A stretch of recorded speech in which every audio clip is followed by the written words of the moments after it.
원유 선물 시장과 경제 뉴스 2020년 5월 5일 화요일입니다. 구독과 좋아요 부탁합니다. 앞으로 더 좋은 영상 올리겠습니다. 오늘은 원유 시장 동향, 미중 무역 전쟁 조짐, 미국 중국 GDP 성장률, 미국 무역 적자 규모, 무역 전쟁 상황, 기업 소식, 코비드-19 상황에 대해서 알아보겠습니다. WTI 6월 선물 가격입니다. 지난 5일 동안 13불, 14불대에서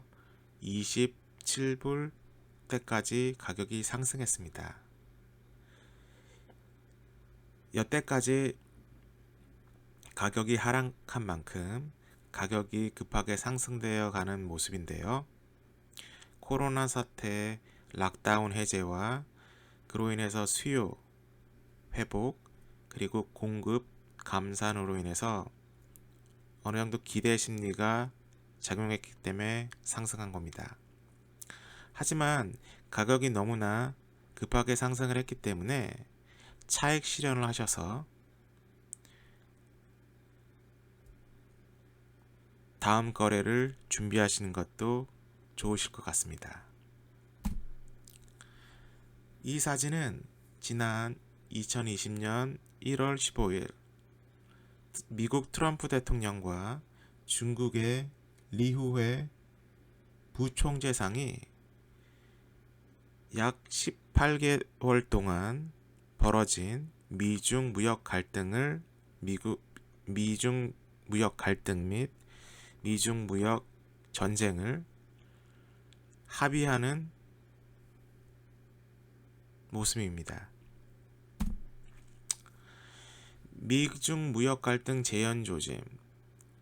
지난 영상에서 제가 간단히 설명을 드렸는데 지난 영상을 보시지 않으신 분들을 위해서 제가 다시 한번 설명을 해드리겠습니다. 트럼프 대통령의 1조 달러 대중국 관세 가능성이 있다. 결국은 트럼프 대통령이 중국을 압박하는 상황이고, 상황이 불리할 때는 보호무역이 최고라는 것을 다시 한번 보여주는 상황입니다. 거기에 레리 커들로 위원장이 코로나 바이러스는 중국으로 인해서 퍼졌고 세계 경제가 침체됐다. 이거는 중국이 책임을 져야 된다. 그리고 관세에 대해서 압박을 했고, 또 강한 달러화를 이루기 위해서, 그리고 중국 위안화를 견제하기 위해서 미국 국채에 대해서 언급을 했습니다. 미국 국채와 채권 시장은 제가 기회가 되면 한번 영상을 올리도록 하겠습니다. 이제 급한 거는 중국이 아닌 미국이라고 제가 말씀을 드렸는데, 그 이유는 버는 돈보다 쓰는 돈이 월등히 많기 때문이죠. 무역 적자, 재정 적자, 이번 코로나 사태로 인해서 엄청나게 많은 감세와 지원, 그리고 실업자들로 인해서 세수가 감소했습니다. 이거는 선거용과 경제용이라고 볼 수밖에 없는 이유는 올 11월 3일 미국 59대 대통령 선거가 있습니다. 여러 여론 조사에서 트럼프는 바이든에게 적게는 4%, 크게는 10% 이상 뒤지고 있는 상황입니다. 선거에 이기려면 경제적으로나 외교적으로나 무엇인가 내세울 게 있어야 되는데, 현재 실물 경제 침체로 GDP가 감소하고 코로나 사태로 자가격리로 인해서 대량 실업 사태가 발생되고 있는 상황입니다. 중국한테 1조 달러 관세를 하겠다는 으름장을 낸 것은, 다시 말해서 내가 지금 급하니까 1월 15일 날 약속했던 걸 빨리 이행해달라는 말을 좀 세게 말한 거죠. 미국산 원자재 다시 수입해라. 원유 사고, 2018년 이후 중단됐던 원유를 다시 사고, 소입인 가축 사료 그리고 돼지고기를 좀 사라. 무역 전쟁 이후 줄어든 가축 사료와 육류 제품을 사라. 그리고 또한 제조업의 물품을 사라. 보잉, 포드, GM 상품을 사고, 또 그 외에 의료기기와 카타필러 그리고 여러 가지 회사에 있는 농업용 기기를 사라는 거죠.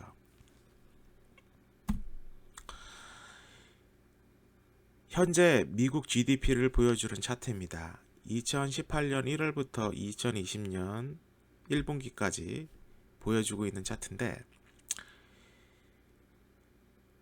2018년부터 2019년까지는 거의 적게는 1.1%, 많게는 3.5% 경제 성장률을 이루었습니다.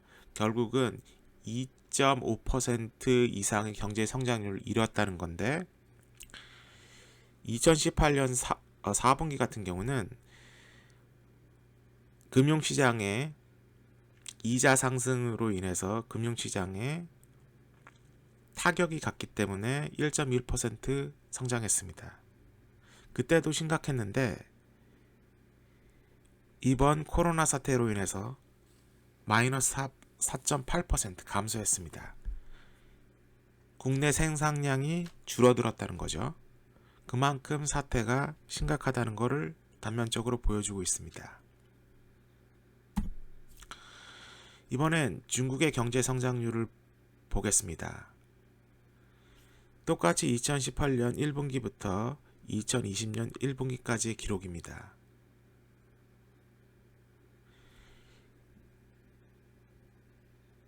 (2020년 1분기를) 제외하면 어느 정도 감소폭은 있었지만 대체로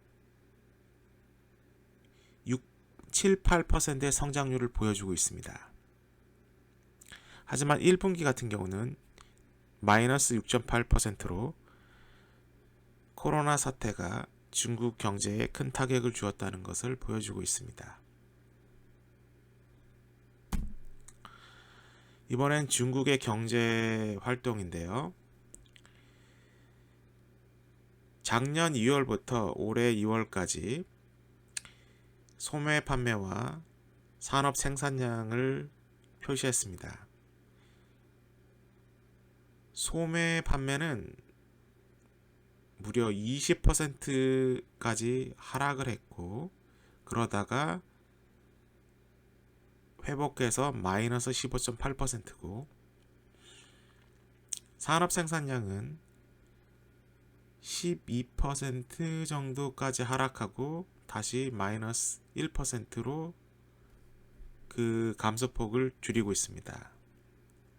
중국같이 고성장을 하고 세계의 공장이 있는 곳에서 통계에 어느 정도 왜곡이 있겠지만 지난 1년 동안 꾸준한 생산과 판매를 했는데 소비가 급감했다는 것은 확실히 중국 경제에 코로나 바이러스가 타격을 줬다는 걸 다시 보여주는 겁니다. 이번엔 미국의 경상수지, 무역수지를 보겠습니다. 위에 있는 선이 수입, 물건과 서비스를 수입하고, 그리고 인컴 페이먼트는 뭐냐면 자국민이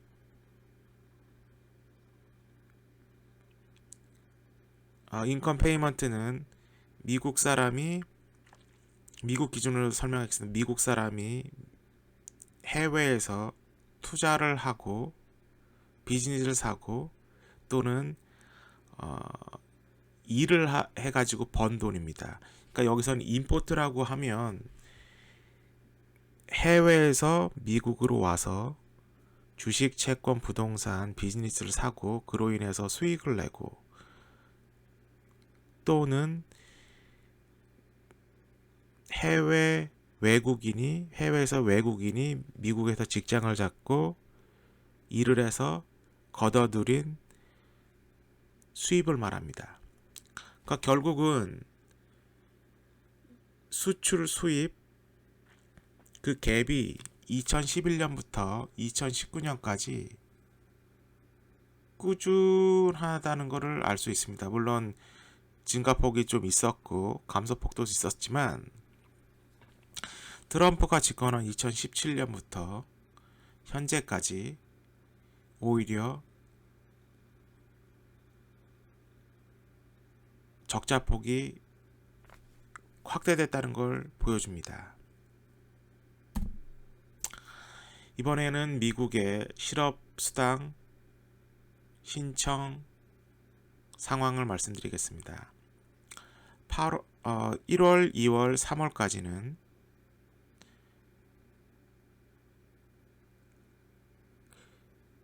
거의 수치로 봤을 때 일정하게 클레임을 했습니다. 신청을 했습니다. 실업수당을. 하지만 자가격리가 본격적으로 시작한 상황 4월 달부터는 상황이 바뀌어서 최고 600만 명 이상, 물론 그 뒤에 감소폭을 해가지고 숫자가 줄이긴 하는데, 코로나 사태로 인해서 엄청나게 많은 사람들이 직장을 잃고 실업수당을 이 6주 사이에 1월, 2월, 3월과 비교해서 엄청나게 신청을 했다는 것을 보여줍니다. 또 합계가 3천만 명 이상이고요. 쉽게 말해서 그레이트 디프레션보다 훨씬 더 많은 사람들이 직장을 잃었고, 2008년 금융위기 때보다 더 많은 사람들이 초단시간 만에 직장을 잃었다는 겁니다.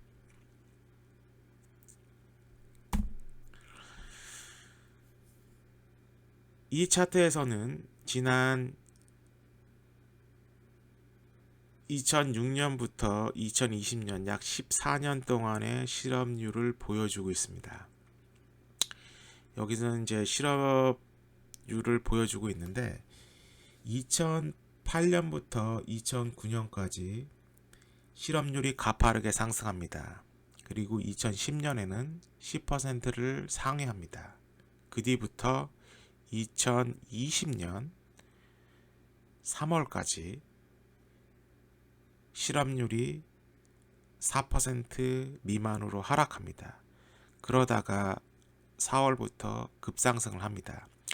여기서 제가 시청자들 분께 말씀드리고 싶은 거는, 단시일에 6주 만에 3천만 명이 직장을 잃었는데 실업률이 상승한다고 해도 어떻게 4% 이 차트에서 실업률이 약간 상승하는 걸 보여주죠. 하지만 3천만 명이 직장을 잃었는데 어떻게 지금도 통계에는, 연준이 발행하는 통계에는 아직도 4% 미만의 완전 고용으로 되어 있는지. 저기 보시면 2008년부터 2010년까지 실업률이 엄청나게 올랐죠. 서서히. 지금 3천만 명이 직장을 잃었는데 그 직장 수가 지난 금융위기에 극복하기 위해서 새로 일자리를 만든 숫자보다 훨씬 더 많은 숫자가, 10년 동안 만들었던 직장 수요 숫자가 지난 6주 동안 그 이상으로 사라졌다는 겁니다. 근데 어떻게 통계에서는 4% 정도로 잡혀 있는지 굉장히 의심이 되는 상황이고요. 그러면 트럼프와 중국의 리후의 부총재상은 도대체 1월 15일 날 올해 1월 15일 날 도대체 무엇에 대해서 합의를 했는지 한번 알아보겠습니다. 미국 무역전쟁 잠정적 휴전. 잠정적 휴전은 8월 달이었지만 제가 이게 잠정적 휴전이라고 말을 이렇게 만든 거는 정확하게 말하면 1차 합의인데 그 내용을 보시면 제가 왜 잠정적이란 말을 넣는지 이해를 하실 겁니다. 이번 합의에서 다뤘던 거는 지적재산권, IP, 침해, 다시 말해서 마이크로소프트웨어 복제하지 말고 미국 영화 복제하지 말고 카피하지 말라, 불법 복제 금지를 말하는 거죠. 그리고 중국 진출을 미끼로 첨단 기술 이전 강요를 하지 마라. 또 2년 동안 최소 2천억 불 미국 제품 구매, 2016년 정도 이상으로 사라는 거고, 그리고 중국 금융시장 개방 및 위안화 환율 시장 개입 금지를 요구했습니다. 거기에 들어가 있고요. 하지 말라고. 그리고 추가 관세 철회, 조건부로 이제 임시로 하는 거죠. 이게 이행이 될 때. 그리고 현재 부과 중인 그 당시 부과되었던 1200브로치의 관세에 대해서는 반으로 7.5%로 낮춰주고, 또 다른 2,500억 불에 대해서는 관세 30% 유지. 원래 7월과 8월 달에 2018년 7월과 8월 달에 25%였는데 중국과 무역전쟁 핑퐁이 벌어집니다. 서로 주고받고 공을 받다가 30%로 인상을 했습니다. 그러니까 결국은 중국 입장에서는 이게 특별히 그 매력을 느낄 만한 그러한 협상은 아니라고 저는 말씀드리고 싶고요. 무역 관세도 계속 유지가 되고 있던 거 좀 낮춰주고 또 안 하면 더 크게 올린다, 이런 상황인데, 미국이 지금 제시하는 거는 거의 트럼프 대통령이 2000년대 때부터 슈퍼 무역 301조를 들먹거리면서 이미 했던 이야기입니다. 새로운 게 없습니다. 실제로 관세를 부과했죠. 대대적으로. 그 외에는. 그러면은 미국이 중국한테 요구하는 거는 무엇인지 한번 보겠습니다. 수치로. 현재 2020년이죠. 이 자료는 2012년부터 2021년까지 그 실제 자료와 예상치를 지금 보여주는데, 2012년부터 2017년까지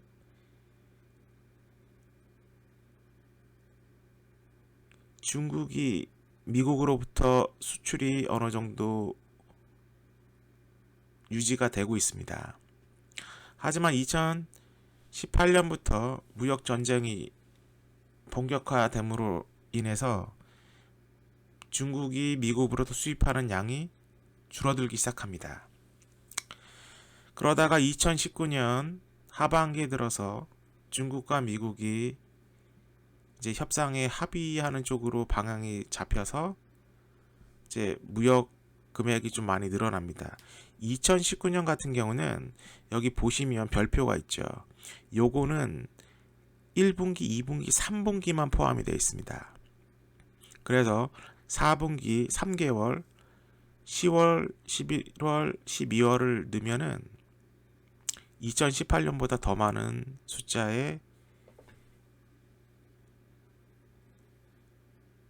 숫자가 중국으로 수출이 되고 있는 거죠. 그러니까 다시 말해 중국이 사줬다는 거죠, 미국 제품을. 근데 2020년, 2021년 이 기록을 보면 이제 중국이 미국으로부터 사야 할 것은 2천억 달러입니다. 근데 현실적으로 2018년에 약 2천억 불 미만으로 사다가 앞으로 2년 동안 2천억 불을 사줘야 된다는 건데 2년 동안 나눠도 최소한 1천억 불은 사줘야 되는데 그만큼 중국이 미국으로부터 수입할 수 있는 상품이 있는 것도 의문이 되지만 중국이 현재 경제 상황으로 그거를 소화해 줄 수 있는지도 의문이 갑니다. 트럼프 같은 경우는 올해 재선 걸려 있기 때문에 올해 가장 많이 사주기를 원해요. 하지만 중국 입장에서는 중국도 힘든데 만약 사준다고 해도 아주 좋은 시나리오로 최상의 시나리오로 사준다고 해도 중국한테는 시나리오죠. 최상의 트럼프 재선 끝난 다음에 대통령 선거 끝난 다음에 구매해줘도 되는 겁니다. 어차피 2020년, 2021년 2년 동안 2천억 불만 사주면 되는 거예요. 뭐 트럼프가 재선을 못하고 그 뒤에 사줘도 되고 상황 봐서 물릴 수도 있는 거고 이것은 트럼프한테는 최악이죠. 뭐 내세울 게 있어야 되는데 내세울 만한 게 없으니까. 그러니까 지금 1차 합의안이 굉장히 뭔가 극적 타결이고 미국한테 엄청난 국익이 얻어지는 양 미디어에서 포장을 했는데 절대 그러지 않다는 거죠. 새로운 게 없어요. 새로운 게.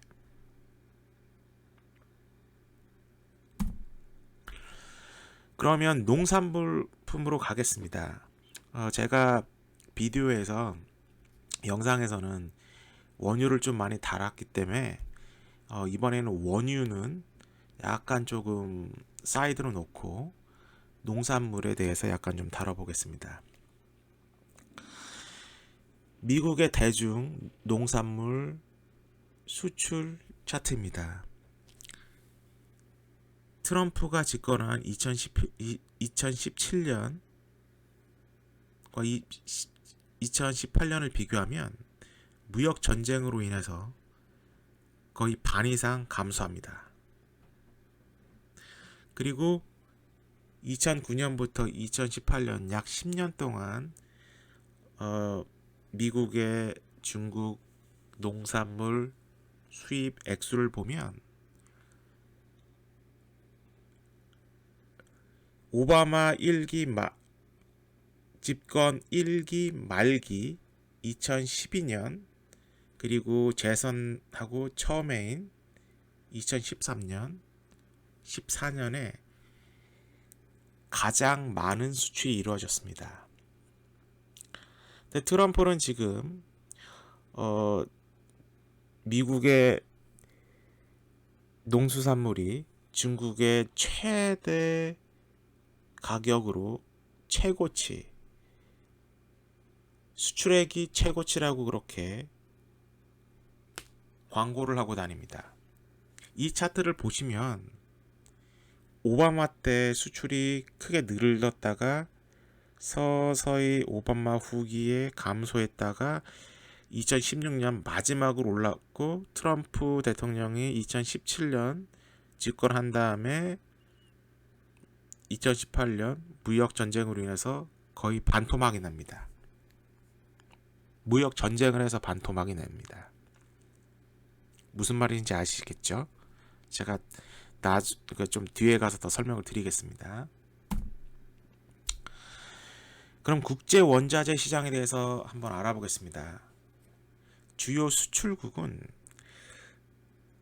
이제 원유를 따지면 오펙 플러스, 사우디, 쿠웨이트, 이라크, 이란, 베네수엘라, 그다음에 러시아겠죠. 그다음에 미국과 기타 국가들.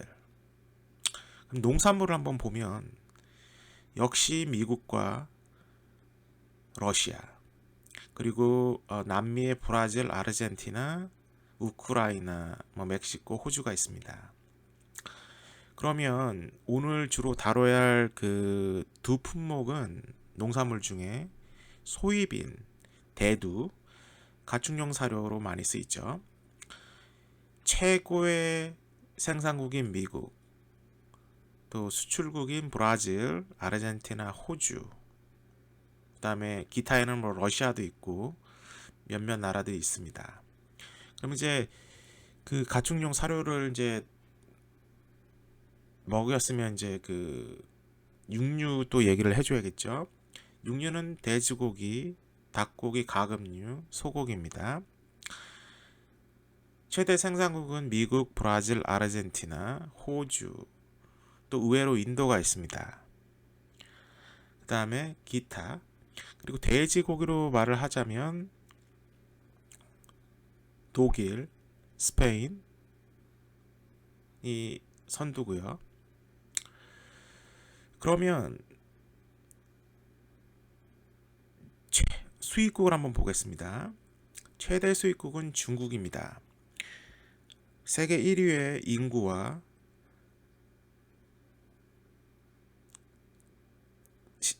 식량 자급도가 떨어지는 나라기 때문에 수입국은 중국입니다. 이제 중국 입장에서 보면은 지금 제가 원유랑 농산물을 이제 같이 정리를 해드렸잖아요. 보시면 원유를 생산하는 국가 중에 농산물을 또 많이 수출하는 나라가 많습니다. 그러니까 결국은 원유 농산물을, 그러니까 결국은 원자재를 수출하는 국가들이 거의 비슷한 나라들이라는 걸 알 수 있죠. 사우디, 쿠웨이트, 오펙 같은 경우는 농산물을 수출할 수 없는 나라이지만 그 밖에 난오펙 국가들은 농산물 수출하는 국가가 많다라는 걸 제가 알려드리는 겁니다. 중국 입장에서는 미국 너 아니더라도 살 곳은 많다 입장이죠. 왜냐하면 지금 원자재 시장은 셀러의 그 시장이 아니라 바이어의 시장이기 때문에 꼭 중국이 미국한테 살 의무는 없습니다. 그리고 중국 입장에서도 껄끄러운 미국의 원자재를 사주는 것도 이해가 안 되는 거고, 원유 입장에서는 가격을 처음에 좀 싸게 주겠지만 가까운 데서 살 수 있는 거고, 더 좋은 데서 더 좋은 가격에, 물론은 다변화를 할 수 있겠죠, 수입하는 것을. 그리고 소이빈에 대해서는 브라질산이 훨씬 더 좋습니다. 그 가축들한테 더 이렇게 자라는데 더 좋아요. 그 내용물이 많이 좋기 때문에 더 담백하고. 근데 소이빈의 경우는 브라질산이 더 좋다고 했는데, 이게 브라질산을 구입한 이유가 미국의 무역 전쟁으로 인해서 중국이 보복 차원에서 수입처를 미국에서 브라질로 바꿉니다. 그리고 브라질과 계약을 하는데 현재 계약이 종료가 안 된 걸로 알고 있는데,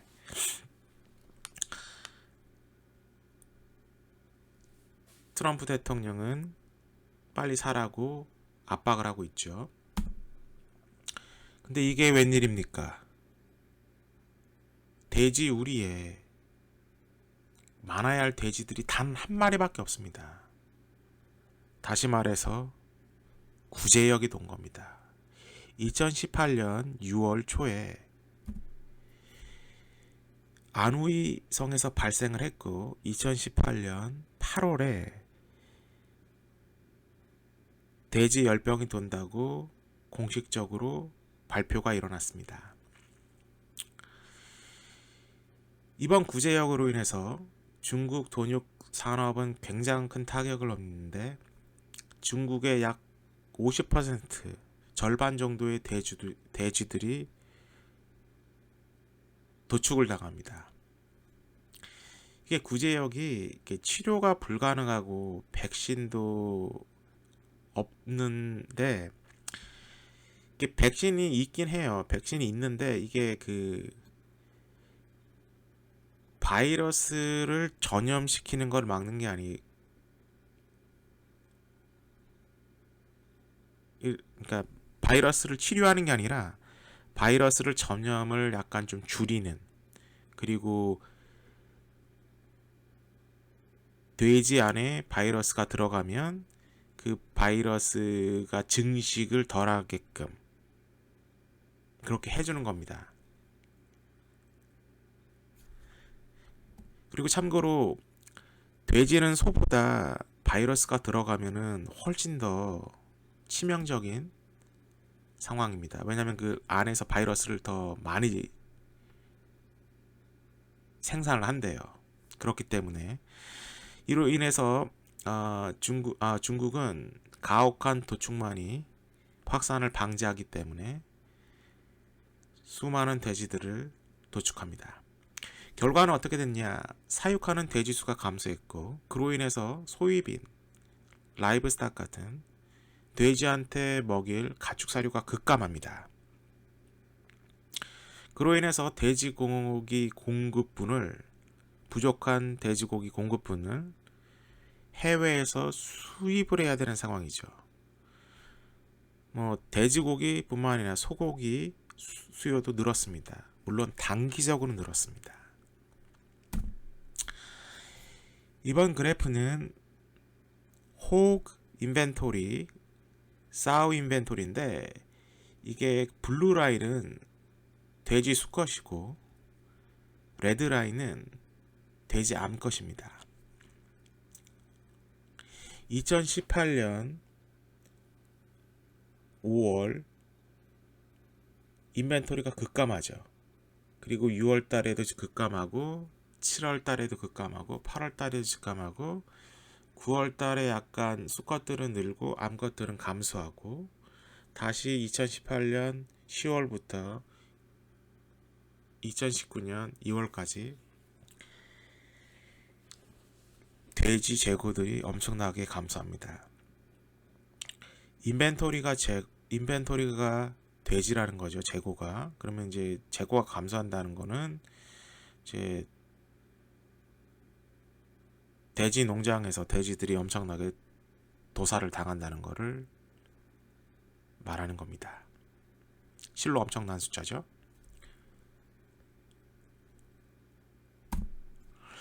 그러면 이 엄청나게 많은 가축 사료들은 도대체 어떻게 되는 걸까요? 중국이 미국으로부터 소위빈, 대두를 수입하는 추세를 보여주는 차트입니다. 2019년은 2004년과 비교했을 때도 낮아요. 2004년부터 2019년 약 15년 정도의 기록을 보여주는 차트인데 2004년부터 늘었다가 2006년에 하락하고 그 다음에 꾸준히 늡니다. 그리고 2012년 경기가 둔화됐을 때 약간 하락했다 다시 오릅니다. 그러다가 트럼프가 집권한 2017년에 최고를 찍더니 2018년부터 무역 갈등으로 인해서 보복으로 인해서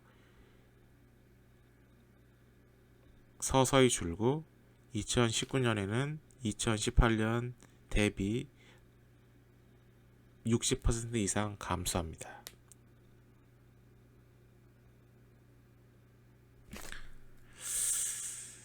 이게 무역 전쟁을 함으로써 얻는 게 그다지 없다고 보는 시각이 크죠. 예, 그러면 소입인의 세계 수출 국가와 수입 국가에 대해서 보겠습니다. 미국은 2013년부터 2018년 빨간색이죠. 왼쪽에 있는 조금씩 증가했다. 2017년 18년에는 약간 하락합니다. 이 당시 중국과 무역 전쟁을 하고 있는 때였고, 반면에 브라질 초록색이죠. 이 녹색이 브라질인데 꾸준히 증가합니다. 그러다 2016년에서 2017년 사이에 큰 폭으로 상승하고 2017년부터 2018년 더더욱 상승합니다. 반면 아르헨티나는 감소하고요. 그러니까 결국은 세계 시장 점유율, 소입인 그 대두의 그 시장 점유율이 미국 주도 아래에서 브라질과 미국이 서로 경쟁을 하고 있었는데, 무역 전쟁이 터짐으로 인해서 브라질이 미국보다 더 많은 소입인 대두를 수출하고 있다는 거죠. 그러면 오른쪽으로 가면 과연 세계 수입 국가들은 수입 국가 중에 중국은 어느 정도 수입을 하나? 여기도 2013년부터 2018년까지인데 중국이 하늘색이죠.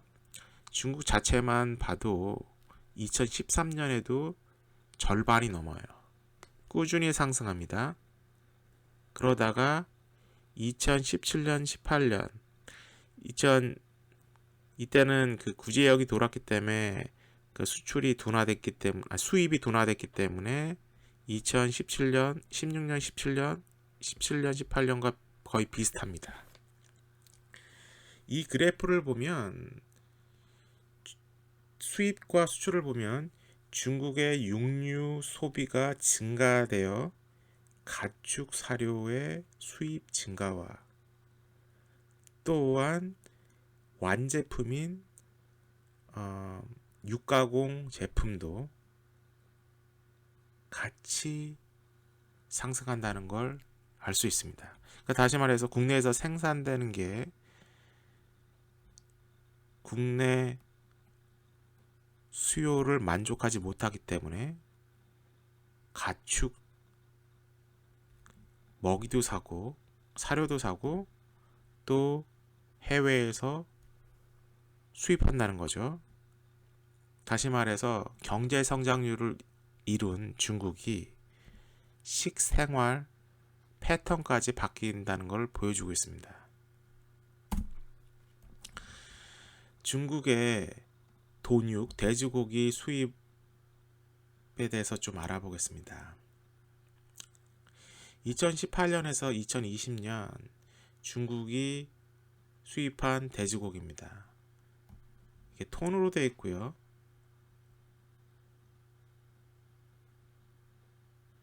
2018년에는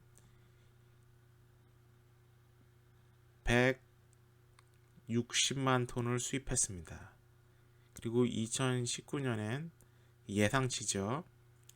2018년 같은 경우는 구제역으로 인해서 어느 정도 상황이 나빠졌기 때문에 2019년에 2.6%, 다시 말해서 해외에서 사오는 겁니다. 그렇기 때문에 수입량이 100만 톤 이상 상승했습니다.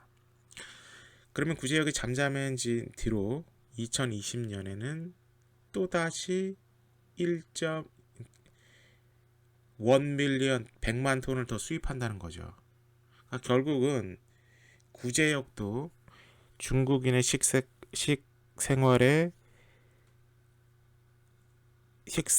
변화에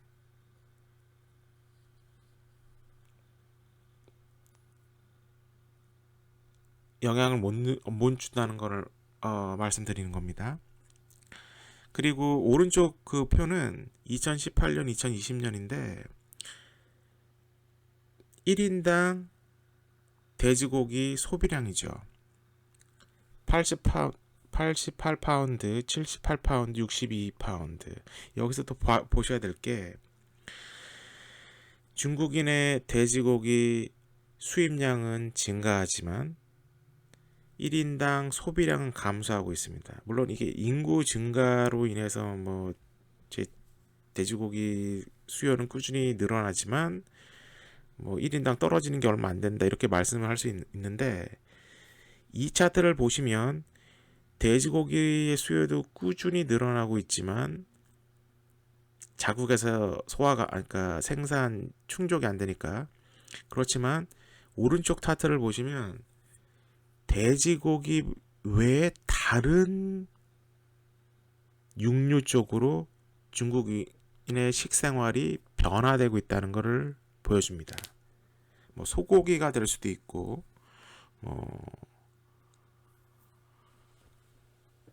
해산물이 될 수도 있죠. 그러면 미국과 중국의 무역 전쟁이 국제 농업 시장에 미친 영향에 대해서 한번 알아보겠습니다. 근데 농산물 같은 경우는 가축용 사료 수요가 그 구제역으로 인해서 감소를 했고 단기적으로 감소를 했죠. 사료 수요 감소는 돼지고기, 소고기 그 밖의 육류의 수요를 급증을 일으켰죠. 그 와중에 이득을 본 나라는 누구냐? 브라질. 무역전쟁과 관세이익으로서 아주 반사이익을 제대로 봅니다. 브라질 상품에 대해서는 관세가 붙지 않고 미국 상품에 대해서는 관세가 붙이기 때문에 중국 소비자 입장에서는 당연히 브라질산이 더 싸죠. 그리고 미국산 제품을 사지 않기 때문에 미국에서 샀던 가축 사료와 육류들을 브라질에 와서 또 삽니다. 그렇기 때문에 관세 이익도 보고 관세 이익으로 인해서 이득도 보고 또 무역 전쟁으로 또 이득을 보고 2018년에는 이 같은 상황으로 해서 수출이 최대로 늘어납니다. 하지만 2019년 이제 구제역이 어느 정도 잠잠해지고 다시 인공 수정을 통해서 돼지 개체수를 늘리고 있는 상황이기 때문에 사료의 수요도 어느 정도 감소하고 그리고 육류 수입도 감소하죠. 정확히 말하면 그 사료가 감소되는 가축 사료의 감소, 그러니까 브라질로부터 2019년 그 수입하는 가축 사료가 2018년에 비해서 감소하는 거는 미국 그 무역 분쟁 완화로 이제 어느 정도 그 중국이 미국 대두를 사줍니다. 그렇기 때문에 이제 또 거래처가 약간 조금 바뀌기 때문에 2019년은 2018년보다 브라질한테는 그렇게 큰 수출을 할 수 있는 해는 아니다. 이런 걸 말씀드리죠. 미국 같은 경우는 관세로 인해서 피해를 보고 그러니까 농부들이죠. 미국 농부들은 트럼프로 인해서 피해 보고 구제역으로 온 호기도 놓치고 그러니까 트럼프는 도대체 무역 전쟁을 일으켜서 해준 게 뭐냐 이렇게 말을 할 수 있는 상황입니다. 그럼 소입인 수출 규모를 보겠습니다. 중국 5월 소입인 수출입 수입과 그 원산지죠. 그럼 2017년 무역 전쟁이 일어나기 전에 브라질에서 794만, 그러니까 800만 톤을 수입하고 미국에서는 약 100만 47만 톤을 수입합니다. 그게 무역 전쟁이 한창으로 벌어지고 있는 2018년에는 전체적으로는 중국이 수입하는 물량이 약 969만 톤인데 브라질의 목이 더 늘었습니다. 거의 브라질산을 산 거죠. 912만 톤. 미국은 이전에 있었던 계약으로 사야 될 대두 양만 샀습니다. 약 50만 톤. 2019년으로 가면 이제 무역 전쟁이 어느 정도 완화되기 때문에 미국산 대두를 2018년에 비해서 약간 2배 정도 사줍니다. 약 100만 톤, 98만 톤이죠. 근데 브라질 같은 경우는 630만 톤. 전체 수입하는 것도 736만 톤으로 감소합니다. 결국은 2017년부터 2019년까지 비교를 했을 때 무역 전쟁으로 이루어서 얻은 거는 없다고 봐야죠.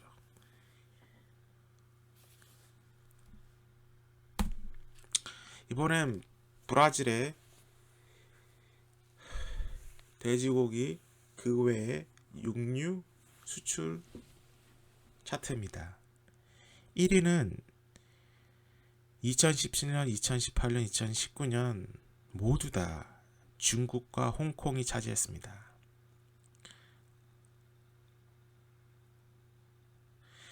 브라질의 최고의 수출 시장은 중국, 홍콩, 그리고 러시아. 근데 러시아는 2위긴 하지만 1위인 중국하고 격차가 굉장히 차이가 납니다. 결국은 다시 말해서 중국은 원자재 시장의 큰 손이라는 거죠. 물론은 세계 공장이기 때문에 원유나 광물, 중간재, 소비재 그런 구매자이기도 하지만 식탁에서도 중국을 구매력에서 이길 자는 없다는 겁니다.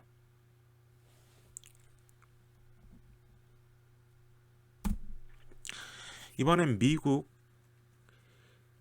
대두 대중 수출에 대해서 보겠습니다.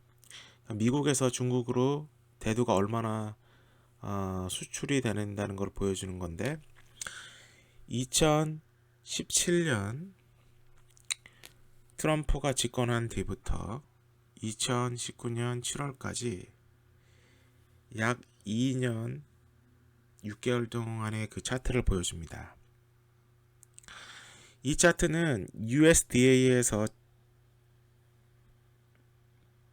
만든 거지만 마더스 존스라는 non-profit organization 이거는 농부들의 이익을 대표하는 그런 단체입니다. 그 신문사인데 잡지회사 이게 굉장히 공신력이 있다는 거죠. 미국이 중국한테 수출한 대두 선적 상황입니다. 트럼프가 집권한 뒤부터 꾸준히 감소합니다. 그리고 늘죠. 그러다가 무역 전쟁으로 이제 서로 보복 관세를 때리기 시작한 2018년 7월에는 거의 전무합니다. 다시 말해서 무역 전쟁이 서서 이제 불거졌을 때부터 하락하더니 보복을 받은 뒤에 거의 급감하고 그러다가 2019년에 약간 증가했다가 다시 하락했다 상승하는 서로 무역 전쟁에서 이겨보겠다고 서로 주거니 받거니 하면서 그에 따라서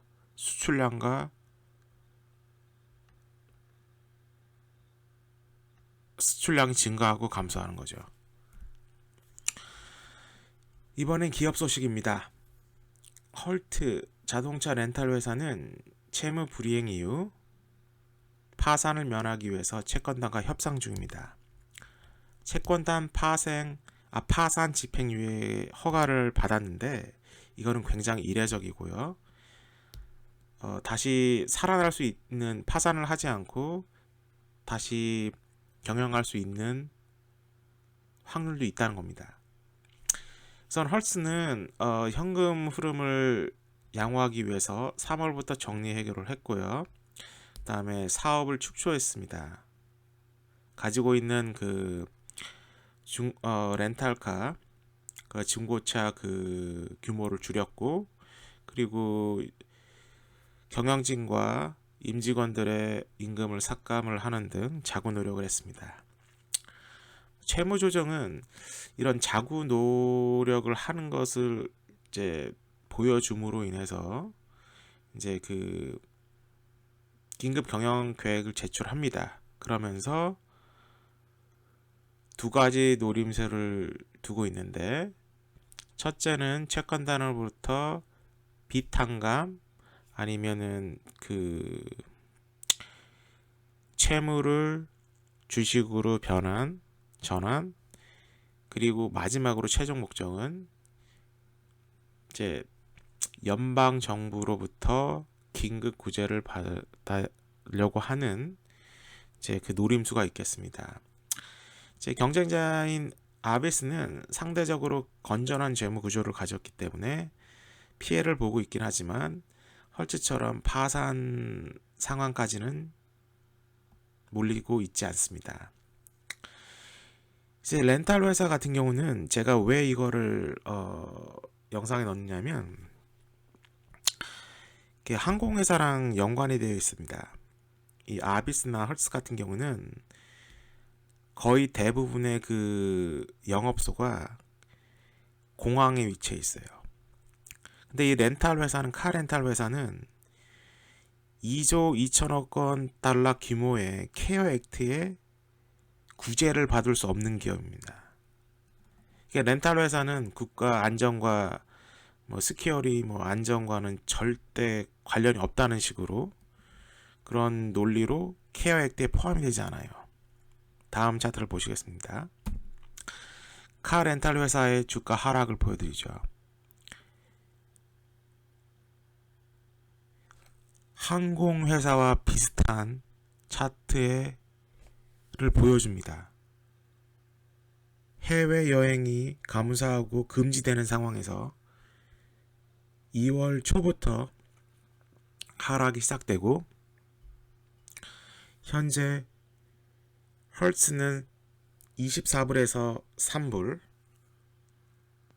아비스는 60불에서 13.88센트로 거래되고 있습니다. 쉽게 말해서 코로나 사태로 인해서 항공회사만큼 타격이 심하다는 거죠. 여행객들이 차를 빌리려면 공항에서 빌려야 되는데 해외여행, 국내 여행이 제한을 받으니까 항공사랑 거의 비슷한 곳에서 장사를 하는데 수요가 급감하니까 당연히 차 렌탈을 하는 사람도 줄어들기 때문에 같이 동조화되는 현상입니다. 이번엔 디즈니는 코로나 사태로 인해서 수혜주일까요, 피해주일까요? 디즈니는 이번 어닝 시즌에서 거의 90% 이상 순이익이 감소했습니다. 매출도 감소하긴 했지만 매출에 비해서 순이익이 대폭으로 감소했기 때문에 지금 수익 구조를 좀 봐야 되는 상태입니다. 우선 비즈니스는 띵파크, 공원 같은 데죠. 근데 공원이 지금 코로나로 인해서 그러니까 문을 닫았기 때문에 수입이 있을 수는 없는 거고, 미디어 같은 경우는 케이블 TV가 있으면, 컴퓨터가 있으면 볼 수 있고, 그렇기 때문에 매출 감소가 일어나지 않고 약간 좀 늘었습니다. 그리고 해외 비즈니스도 해외 사업도 하기 때문에 그 해외 사업도 견고한 유지세, 결국은 공원을 열지 않으면 순이익에 타격을 받을 수밖에 없는 디즈니입니다. 그러면 디즈니와 넷플릭스 시장 점유율을 보겠습니다. 넷플릭스 같은 경우는 거의 1억 8,200만 명, 300만 명의 그 1억 8,300만 명의 구독자가 있죠. 그리고 디즈니 같은 경우는 약 900만 명의 구독자가 있습니다. 넷플릭스의 강한 경쟁자가 될 수 있다는 거죠. 물론 수치로 보면은 아직도 넷플릭스의 반밖에 되지 않았지만, 디즈니라는 회사의 그 사업 영역을 보면 생산도, 제작도, 유통, 판매 다 가능합니다. 넷플릭스는 판권을 사와야 되는 입장이기 때문에 여태까지 창사 이후에 흑자를 본 적이 없습니다. 어떻게 계속 비즈니스가 진행이 되는지도 의문일 뿐더러, 하지만 디즈니 같은 경우는 코로나 사태 이전까지 현금 창출이 양호하고, 그리고 사업 분야가 다양하기 때문에 디즈니보다 넷플릭스의 비용이 적게 들어갑니다. 물론 넷플릭스 같은 경우는 디즈니보다 4불, 5불, 디즈니 같은 경우는 7불을 차지하고 있고, 넷플릭스는 저 같은 경우는 14불을 내고 있습니다. 13불, 15불인가? 거의 디즈니가 넷플릭스로부터 고객을 뺏어오기 때문에, 신규 고객을 뺏어오기 때문에 저가로 지금 그 스트림 비디오 서비스를 팔고 있지만, 어느 정도 시장률을 점유하고 가격을 놓치면 박리담에, 그리고 어느 정도 월 구독료를 높이면 넷플릭스를 이길 수도 있다는 게 저의 약간 그 장기 전망 같은 건데, 한번 넷플릭스와 디즈니를 한번 다루고 싶었습니다. 봄도 왔고, 그래서 한번 영상에 담았고요. 판단은 시청자 여러분들이 하시길 바랍니다. 예, 코비드 19 상황입니다. 미국 확산자가 120만 명 이상, 사망자는 최소 7만 1,022명. 뉴욕주 요양원에서 발표된 건데, 사망자가 발표되지 않는 미발표가 1,600명 이상이라고 발표를 했습니다. 왜 그 미발표를 했다가 지금까지 있다가 발표를 했는지 굉장히 좀 석연치 않아요. 그리고 주정부 통계 자료에 대한 의문이 되고 있습니다. 의문 제기. 예, 여기서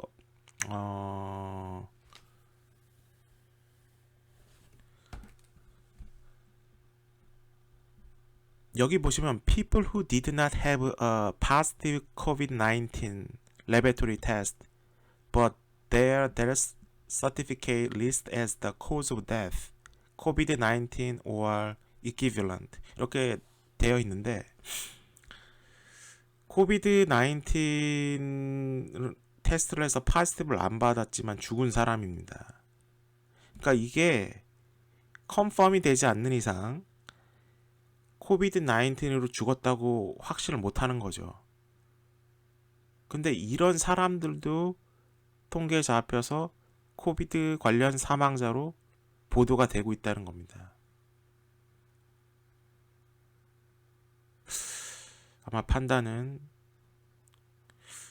이 영상을 보시는 분들이 알아서 하시길 바라겠습니다.